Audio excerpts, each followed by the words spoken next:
There's the everybody. My name's Joseph Roy. I'm really happy to be here today to talk with you all about kind of what you can do to manage for wildlife habitat in your backyard. This is a talk that I've given to a number of organizations. I'm really excited to be here with this organization today. So like I said, this is my contact info. My name's Joseph Roy. I'm the private lands wildlife biologist for the Maine Department of Inland Fisheries and Wildlife. And the Maine Department of Inland Fisheries and Wildlife, we're here to conserve, protect, and enhance fish and wildlife resources in the state of Maine. I am housed at the Maine Department Augusta office. It's where our headquarters is. It's where the commissioner is housed, and many of our statewide staff are housed, and I'm one of the statewide staff. And I work with the Beginning with Habitat, within the Beginning with Habitat program. And this is a program that helps municipalities, landowners, and land trusts build habitat conservation to their long-term goals. As a private lands wildlife biologist, I'm in charge of coordinating our efforts as we assist the private landowners in particular. So I've got a short little video here that I wanted you all to check out.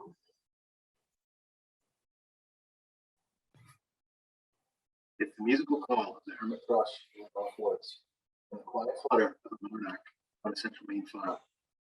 It's the thrill of tagging the first buck, catching the brook trout, and cool morning stream. There are many reasons cherish Maine's wild places. Habitat program help you, community, serve the special places. For years, the Beginning with Habitat program has worked with municipalities, land trusts, and private landowners.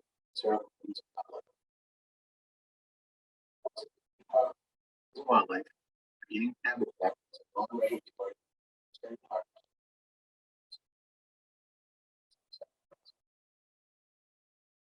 You're a landowner wanting to bring habitat, chart its future. Perhaps presentations.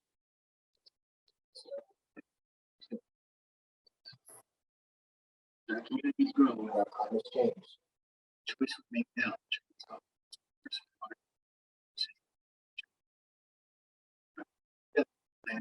And trust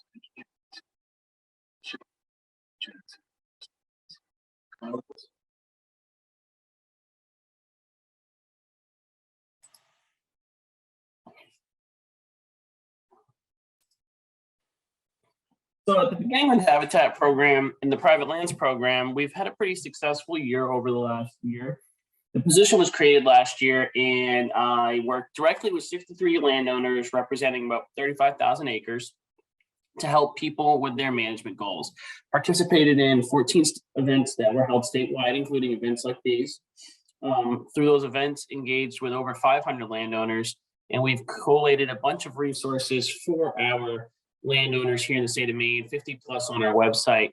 And I've engaged with over 100 staff from federal, state, and local agencies to help advocate for increased funding and technical assistance for private landowners in the state of Maine.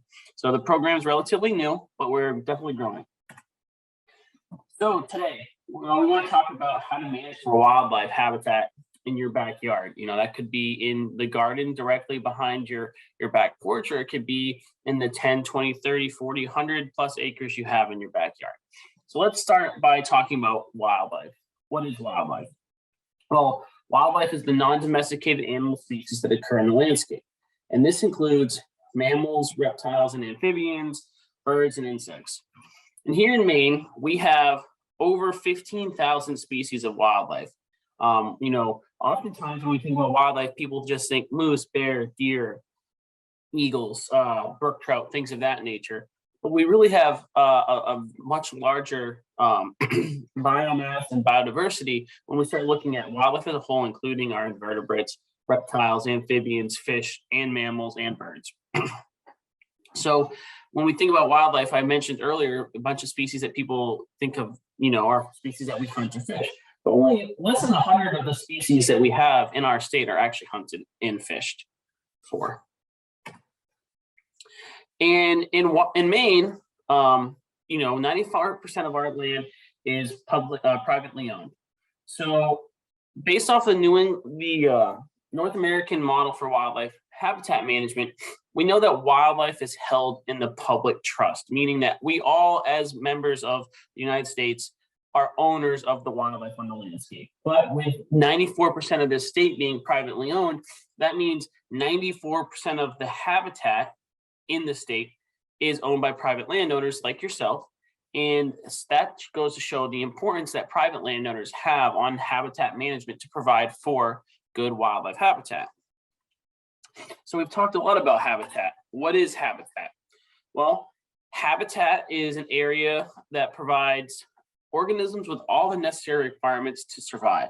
So when we think of humans, that might be our home, our grocery store, our farm, or our garden, our well or our town water, and all the areas we use to get there, the roads, the areas we use to transport ourselves. And that is a good way to think of wildlife habitat when you think about it for wildlife. You know, there's pretty much 4 basic principles: space, food, cover / shelter, and water. So when I'm talking to people about managing for wildlife on their property, one of the first things I want them to think about is the space that they have. So understanding your space and the space around you is really important when you're developing your management goals. The amount of space species need to feed, shelter, reproduce, and move varies from species to species. And when you're developing your management goals, it's important to understand the size of the space you have and the home range of the requirement or the requirements of the species that you're trying to manage for. So the home range is defined as the area that a species moves within to meet its needs. And for many of us, it's going to be difficult to increase our spatial availability of wildlife habitat. You know, you only own what you own, but you can do a lot of things to help utilize the space you have and maybe figure out how your work is going to fit within the space around you. So what can we do? Well, the first thing you can do is determine how much space that you have. And then you can consider partnering with your neighbors. If you and your neighbor are like-minded and both want to manage for wildlife and you each have 50 acres, you know, you can talk to each other to figure out what they're doing for wildlife habitat management and what you might be able to do. You can also, you know, really take a look at if you're trying to manage for a specific animal, a certain species, look into what its spatial requirements are. You know, if you're trying to manage for something like a moose that may need several thousand acres, it's very hard to do if you don't have that sort of footprint of your acreage. But you can manage for things within the space that you have to provide to the overall home range of an animal. One way to kind of figure out the undeveloped space that you have would be to use some of the resources on the Beginning with Habitat website, specifically our undeveloped habitat map. So our undeveloped habitat map is a map that shows you how big the acreage is in your area that is undeveloped by either roads, unfragmented by development, and connected. So, you know, in this previous example, you'll see that like this area has 840 acres that's undeveloped. As a landowner, you might own a portion of this, but now you know that you're part of a larger undeveloped habitat block. And this can be found right on our website and is very helpful. Also, we were talking about undeveloped habitat and acreage requirements. You know, I'm going to go through a few slides here that show the species that are going to exist in an area depending on the, or that can exist in an area depending on the amount of acres they have. So all of these species are species that might be able to exist in an area that's relatively undeveloped, very large parcel, over 500 acres. But as we move along to only 100 to 499 acres undeveloped, we notice that a lot of our species drop off of there. So in this first example, we see that we have moose and other larger species like black bear that, you know, don't necessarily propagate once you see a smaller footprint. And then from there, you can even see that when you go down to 1 to 19 acres, there are even fewer species that may be able to live in the area. So that goes to show that it's really important as land managers to work to keep contiguous habitat and undeveloped habitat as we're trying to develop the space that we want to provide for wildlife.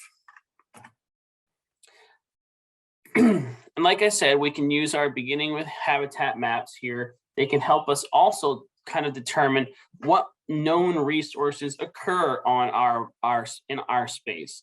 So for example, we have a map that shows mapped significant plant habitats and wildlife habitats. So if you're interested in seeing if you have known occurrences of, let's say, turtle species or certain breeding songbirds that are of species of concern, there may be mapped habitat near you. And you can check out our map to see if that's either on the space that you own or near the space that you own. These maps are regularly updated as new information is determined. So, quick recap of space. What can we do? Well, we can understand the size of our parcel. We can work to keep that parcel intact to help provide larger areas for habitat, and we can collaborate with our neighbors to help make sure that we are achieving spatial goals. Now, the next component, principle of wildlife habitat is food. Everything needs food, but food resources vary a lot. So food is a key component for providing for wildlife. And by encouraging the production of a diverse food options on your property, you can really provide for a diversity of wildlife. It's really important that you do what you can to encourage the growth of native and varied food sources. And this allows you to meet the seasonal food needs of all kinds of different animals that you may be trying to manage for. So there are a few types of food to think of. Some of them are more obvious than others. I want to start by talking about mast. Well, mast is broken down into hard mast and soft mast. So hard mast are things like seeds and nuts. So we're thinking acorns, beech nuts, beet hazelnuts, butternuts, seeds, things of that nature. Our soft mast are things like our apples and our raspberries, our blueberries, our strawberries, berries from viburnum plants and winter berries. So one thing we can do to try to encourage the production of these food resources is find the species that are providing this existing food resource and make sure we do what we can to enhance their growth. So if you have a really good looking oak tree in your backyard that's crowded in with fir, you might consider removing a couple of the fir trees to give that oak tree a more canopy exposure to the sun and allow it to grow larger, allow it to produce more of these really highly valuable foods like acorns. You might look to plant additional species that produce hard mass on your property. You might look to put some beaked hazelnut in your understory, or plant some new oak trees, or, you know, in the way of apple trees and soft mass, you might look to plant some apples and berry bushes and winter berries, and plant some viburnums that can help provide for more and more soft mass food sources. And by doing this, you're going to be able to provide a large diversity of food. So one thing, you know, a lot of us will find on our property is apple trees. You know, prior to the 19th century, a lot of the landowners planted apple trees for a variety of reasons on their property. And we can find a lot of these apple trees stunted and hidden in our back woodlots. By finding them and pruning them and increasing the canopy that they have open to them, we can help increase our apple tree production. So another food source would be herbaceous browse. These are things like grasses, sedges, rushes, and agricultural crops. So we can really work to encourage the growth of these in our backyards. If you have some open habitat that you're not utilizing for anything else, rather than keeping a, you know, let's say manicured lawn, that's a monoculture, look to increase the diversity of your herbaceous plants and allow different things to grow. You don't necessarily need to mow very often in these back areas because they can provide really great resources. A lot of our grasses and our sedges, they're not providing those food resources if they're cut very frequently. So by allowing them to grow a little bit longer, we can really help provide a lot of more food for a variety of different animals. The other thing is, when possible, allow pollen bearing plants to grow until the end of the season. This allows them to provide food sources well into the summer months. So I'm thinking of things like goldenrods and asters, which we're going to talk about a little bit in the future. Things like clover that you might have in your backyard is really great to allow it to grow. Not only does it help fix nitrogen in your soil, it provides a really good valuable forage to a lot of animal species. So, I would really recommend looking at what areas you have that are growing and currently in grassy type habitat or open, and look at, making sure you're enhancing that area with native herbaceous species and allowing it to grow and become a lush area for a variety of wildlife to utilize. Now, another source of food that we don't often think of are our pollen and nectar sources. So these are things like our wildflowers, our annual plants, our perennial plants, and clover. So, as I said earlier, maintaining and encouraging the growth of wildflowers is really beneficial to the insect community in your backyard. And these insects are then able to, cross-pollinate, and they're able to provide food themselves to other species. So one thing I always encourage people to do is look at the areas that they have in their backyard and consider adding a pollinator garden. There's a lot of really great seeds out there, a lot of really great plants out there that you can incorporate into your garden that provide pollen and nectar throughout the entire growing season.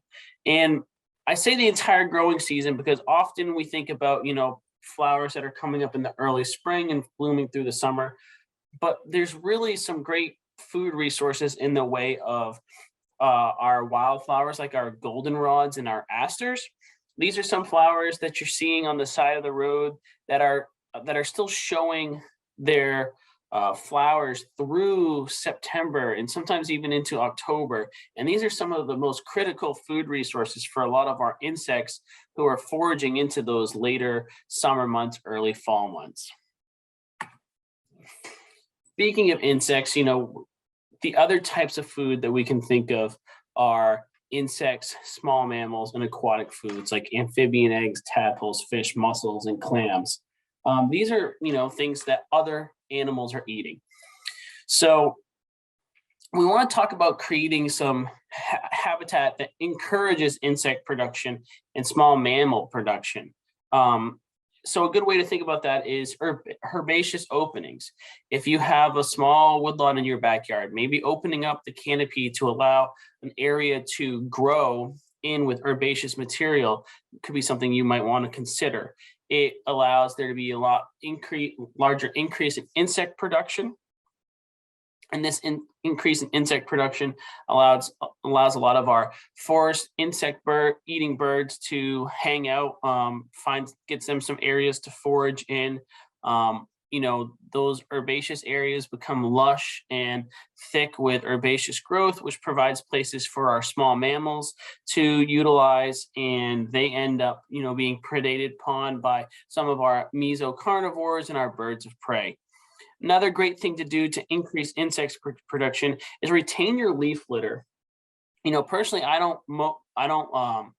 rake my leaf in my lawn in the fall. I allow the leaves to remain all fall long and then into the spring, and I rake them after most of the migrating songbirds have returned, because this leaf litter allows grubs and insects to occur underneath, and it allows birds that are migrating away and migrating back during the different times of the year to really key in on those open spaces to hunt for insects and food. I think an example of that being, I had 20 robins in my side yard in my little lawn area, foraging through the leaves just last year. And it made me really realize the connection to keeping that resource there for food, for animals. And then consider delaying mowing. A lot of us see a lot of really maintained lawns with short vegetation. If you have an area that you're not utilizing whether it's a place that your kids aren't playing around or you don't need that space for anything, considering letting it grow, maybe only mowing it once a year at the end of the season. You'd be really surprised. A lot of these great species that provide a lot of benefit or for wildlife are already have a seed source on your property. But if you're mowing them, you don't get to see them grow up. So I would encourage people to picking an area in their backyard or picking some openings around their property and just allowing those to grow to kind of see what you're getting. The other thing what we talk about with food is, kind of everyone's favorite is bird feeders. So we have some guidance online to help mitigate human and animal conflict. Bird feeders are great to have out there. It allows you to really see what you have for birds on the property, helps you to see your diversity of species, and it helps provide food for birds throughout the whole year. It's just really important that if you're putting out bird feeders, you maintain them, and you also make sure that you try to limit the impact that the predators may be able to have on the bird feeder. So you don't want to set up a feeder in an area that's going to increase the birds' predation, from things like, people's outdoor cats and things of that nature. So for food, let's recap. What can we do? Well, you can maintain the current food sources that you have on your property. So first thing first, go on and figure out what you have for wildlife food, what you have for hard mass producing trees and bushes, what you have for soft mass producing trees, bushes, and plants. Promote the natural production of these. So open some space up around them, allow them to grow, maybe look at pruning them, maybe look at, for example, I have some raspberry patches that I weed the weeds out from in between the stems to help get them a little bit more productive. The other thing we talked about is you can maintain open spaces in herbaceous areas. So having great diversity of native herbaceous vegetation on your property, in your back woodlot, these little openings, or even along your field edges or your lawn edges is really great. And that also can help you promote, wildflowers and pollinator gardens. I always plant a small pollinator garden next to my vegetable garden. And then I always, make sure I'm finding the pollinating plants that are on my landscape and being sure to, avoid cutting them down and just do what I can to help maintain them. And then if you feel like you're not having enough on the landscape, look at planting some natural food sources. So, look at planting more soft mass producing trees or some hard mass producing trees or your wildflowers. So next principle of wildlife habitat that I want to talk about is cover. It's really beneficial to maintain a forest with diverse age structure. Wildlife will often use different parts of a forest throughout their life cycle. For example, wood frogs need vernal pools for breeding and egg laying, but they actually spend 98% of their lives in the surrounding forested wetlands and upland forests. So by providing a diverse age structure, you can really provide for a number of habitat characteristics for a diverse array of species. When we talk about forest structure, we're really talking about forest overstory, midstory, and understory. So the forest overstory or canopy is about 30 plus feet tall. This provides perching opportunities for a lot of wildlife species. Often this is where you'll find your birds of prey hanging out. Certain species need a well-developed overstory, things like scarlet tanagers, and certain species nest in the overstory. So, things like scarlet tanagers and other of our, migrating songbirds, a variety of those species need a well-developed canopy, and that's where they're going to set up their nesting. So if you don't have forest with a well-developed canopy over 30 feet tall, you may not be able to manage for some of those species. Also, a lot of our canopy species, or some of them, are hard mass producing species like acorn and beech nuts. So by encouraging a large overstory growth, once those trees get to larger diameters and taller height, they really do a good job of providing food. And maintaining an overstory is really important for wildlife and for forestry, for providing the seed trees for the future. So, if you have oaks in the overstory, that helps you get acorns on the ground, which helps oak trees grow, the next generation. And also, In the overstory, we often get a lot of standing dead trees that provide cover and food and nesting locations. So, you'd be surprised if you walk your back woodlot, you might find a very tall pine tree that's, suffered a lightning strike or something of that nature that's killed it. But that standing dead tree is now providing, cover in the form of cavities for a lot of our bird species that utilize those cavities. And then we also have the mid-story. This is an area that's 60 to 30 feet tall. And like the overstory, it provides nesting opportunities for species that key in on that height range, 6 to 30 feet. Also, a lot of our hard mast producing trees, when they can start producing hard mast while in the mid-story in that 6 to 30 foot height range. So they're also providing some food resources. And these are another generation of trees. So if you have an old tree in your overstory, you have one generation, and then in your mid-story, you have the next generation. So if someone's going to, let's say, harvest an oak on their backyard to use for firewood or some other sort of forest product, you're still going to have some, if you develop good layers, you're still going to have trees in the mid-story, which are going to then be able to provide, that next generation of tree. And then understory. So understory is 0 to 6 feet tall. And this is not only consisting of your trees, but this is going to be your shrubs and saplings as well. And your herbaceous material is in the understory. Also in the understory is where you can do a lot of really great habitat work through increasing or maintaining downed woody debris, also known as coarse woody material. This in brush piles. So in addition to these things, you can also, like on your lawn, increase the amount of leaf litter and forest debris to provide cover and forage opportunities for small mammals. So, for example, brush piles and woody debris. One thing as biologists and a lot of foresters will agree with this as well, we say is that a messy woods is a good woods. So when you're looking into your forest, understory, and you're trying to figure out ways to provide more cover for wildlife, increasing the amount of woody debris is a really good step, whether that's either through just leaving, long segments of cut down trees on the ground, piling up branches to make brush piles, or just leaving stems and branches on the ground. This provides really great cover for wildlife. A brush pile in the woods is where you'll find your snowshoe hare during the wintertime. They're really keying in on that. A lot of small mammal activity takes place in there, nesting and foraging, which, as we know, those small mammals then go on to provide food resources to our birds of prey. So our birds of prey will come check out these piles. Things like our grouse will use them for cover. Our small mesocarnivores, like our bobcats and our foxes, might use these for cover as well. And this is a really easy resource to increase on your property. Oftentimes we find ourselves, if we have a tree blow down or we're doing some work around the yard, we're collecting all this brush and woody material, and people will often pile it up to burn in bonfires or campfires or things of that nature. I really encourage people to just get that right back in the woods where it came from. Build some brush piles, get some of that material down.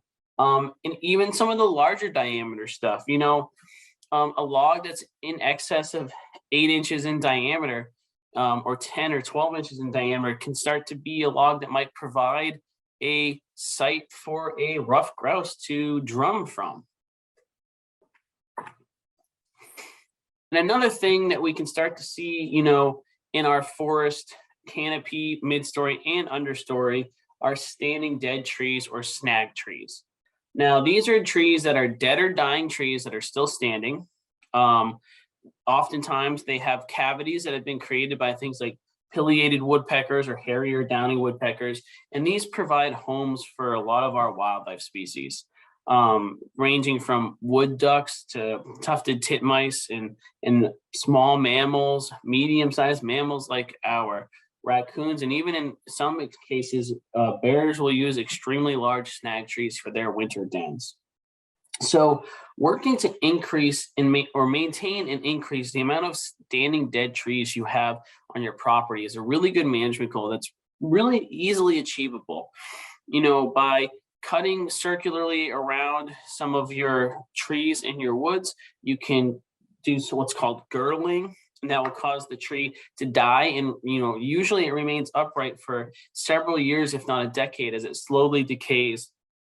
It increases the capacity for insects to show up, and then that increases the forage opportunities for species like our woodpeckers, which then creates homes for many of the species we've already mentioned. So when it comes to cover, what can you do in your backyard? Well, work to maintain a diverse age structure. If you have a large forested backyard and you have a forester, talk to them about uneven aged management. That is when you maintain 3 or more age classes in your woodlot. They can work that into your management plan. If you don't have a forester and you just have a small woodlot, think about opening up holes in the canopy to allow that next age class to grow in and start creating a diverse age class of structural vertical structure. The way I think about it is, if you look at your woods from the ground to 30 feet up, if we were to call that a hotel, if you only have a canopy, you're only opening up the 30th floor for many species, and there's nothing open in between there. But by increasing the amount of structure in that 6 to 30 foot range, in that less than 6 foot range, it's like opening more floors of your hotel and providing more opportunity for wildlife to flourish. We also talked about, creating a lot more brush piles and woody debris in the understory. This is a really great and easy way to produce more cover for small mammals and insects and wildlife. To increase that cover on the ground level as well, we talked about delaying mowing.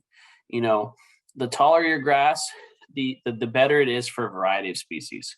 And the other thing you can do to increase cover is something that many of you probably already are doing. Provide bird, bat, and pollinator boxes to help increase nesting and roosting opportunities. The Beginning with Habitat website has some great resources on spec sheets on the size and the opening of certain habitat or certain boxes for certain species. And if you have any questions about that, feel free to reach out or check out our website.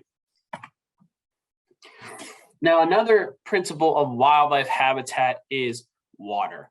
Water is essential for all wildlife. Wildlife rely on water for hydration, thermoregulation, hygiene, food sources, habitat, and travel. Water occurs on the landscape in a variety of forms. This is not limited to, but examples would be lakes and ponds, rivers and streams, bays and oceans, coastal wetlands and salt marshes, freshwater wetlands and vernal pools. You can also add in artificial water sources there. So the habitat along the edge of water resources like streams and ponds and lakes, we call riparian habitat. Riparian habitat is highly valuable. It surrounds water and it helps wildlife in a variety of different ways. That riparian habitat, the forest around the edges of lakes and streams, can help regulate the temperature in the water. These streams are often some of the last places that are impacted by development. So the riparian buffer serves as a corridor for a lot of wildlife to move between fragmented patches of habitat. So, inland fisheries and wildlife, we recommend when working around these habitats, you maintain 100 feet from the edge of ponds and streams and rivers as an undeveloped zone where you can allow habitat to kind of do its own thing and be preserved and flourish. So if you're looking to do some habitat improvement on your property and you have some of these habitat resources, I always, encourage people to consider adopting an ecological reserve model around their riparian habitats, being, saying, I'm not going to do any sort of habitat manipulation in that area. I'm just going to let that area serve as a reserve and grow naturally as it would like. And if you're looking for some mapping resources, the Beginning with Habitat mapping resources on our website have highlighted all the riparian buffers and all the known water resources, including things like aquifers, ponds, and rivers and streams. And you can take a look on that and see what you've got on your property. Now, this is just mapping the known resources. You may have small ephemeral streams that aren't showing up on here, or maybe even some larger water resources, but this map can just kind of get you an idea to help start planning. So one really important resource that many of you may have on your property are vernal pools. So if you're not familiar, vernal pools are these, small to large size pools that you'll find within the forest of Maine. So they have a temporary hydro period, meaning that they are only wet during part of the year. They're small, they're forested, and they're fishless, and they provide breeding habitat for a lot of wildlife, species like blue spotted salamanders, and wood frogs. And in addition to providing the breeding habitat for those species, those pools also provide food resources for a variety of other species. So there's a lot of life in terms of the microbiome in those pools, and the pools also provide temporary water resources for many of our medium-sized mammals and our birds and our larger mammals as well. So this is what a typical vernal pool could look like in May, followed by what it looks like in August. So that's a pretty stark contrast. We have water that's over knee deep in the spring, and then in late summer we have an herbaceous opening that is dry. So when we're talking about vernal pools, we really recommend that you are treading very lightly around these vernal pools. There's a lot of regulations out there regarding to how we recommend you operate within the area of these vernal pools. But the big one is we really recommend you do not impact what we call the pool envelope, or the area surrounding, or the actual area of the pool itself. These are pretty fragile habitats, and if you were to impact them, it can affect the hydrology and cause your pool to not necessarily pond year to year. We also have recommendations for limiting your forest activity in the woods around these pools. The example I used earlier was that while wood frogs might use these vernal pools for breeding, they spend 98% of their life cycle outside of these vernal pools. But that also shows you the importance that these pools have, because while it only is where the frogs spend 2% of their life, that is a key component for them to propagate. So what can we do about water resources? Well, like everything we've talked about today, determine what resources you have. Make sure that there aren't anthropogenic sources blocking or filling your water resources. So there are tons of undersized culverts on the landscape that prevent fish from moving upstream, or perch culverts that prevent fish from moving upstream, or clogged culverts that don't allow proper water flow. There's a lot of erosion that can take place into these water resources. And even, in some cases, people have turned these great wetlands into kind of garbage areas that they dump garbage and debris. So first off, figure out what you have for water resources on your property, and then figure out if there's anything negatively impacting those water resources. And if so, do your best to figure out a way to assess that issue. If you're having problems with connectivity, I would encourage you to reach out to folks like myself. There's a lot of resources that can help maybe fix that in terms of providing larger culverts or better water crossings. And it's also important that when you're working with a forester, to ensure that everyone's using the best management practices that we have on our website that highlight how to act in and around water resources. Just by maintaining the health of your existing water resources really help what you are trying to do as a wildlife manager on your property. The other thing you can do is, we talked about those riparian habitats being so critical for wildlife. So maintain a healthy vegetated buffer around your water resources. If you're paddling down a river you'll often notice that when you're going by, well-developed areas, the biodiversity seems really low. But when you start paddling into the areas that are very wooded right up to the water with willows growing along the side and woody debris hanging over, that's where you're finding a lot of the great wildlife habitat and wildlife species. So maintaining a nice buffer around those resources is really beneficial. And the other thing to think about is we talked about snag trees earlier. Often these are co-located near water resources. Um, Maintaining those snag trees, allowing them to retain is critical. A lot of species utilize those, and they utilize those riparian buffers at the same time. Things like our wood ducks need those large diameter snag trees near a water resource for them to breed. And this is our least favorite topic to talk about. It's not a principle of wildlife habitat management, but it's kind of something we just have to deal with. Invasive species. So an invasive species is a non-native species, including seeds, eggs, spores, and others whose introduction causes or is likely to cause economic harm, environmental harm, or harm to human health. The term invasive is used for the most aggressive non-native species. So there are ample non-native species that people are planting on the landscape that are not invasive, but there's a subset of these non-native species that are invasive. So these species that are invasive grow and reproduce rapidly, and they can spread with or without human help, causing major disturbance to areas where they are present. Invasive species often outcompete and kill native species that are far more valuable to wildlife. I think of things like, if you look at like some of the invasive honeysuckles, they grow and present berries similar to that of our winterberry, but they shade out everything else. They grow so fast, and the food resource that they're producing is actually of a lower nutritional value than the food resources that we have naturally producing. So birds and other species might go eat these resources, but they provide them fewer calories and fewer nutrients than the native resources.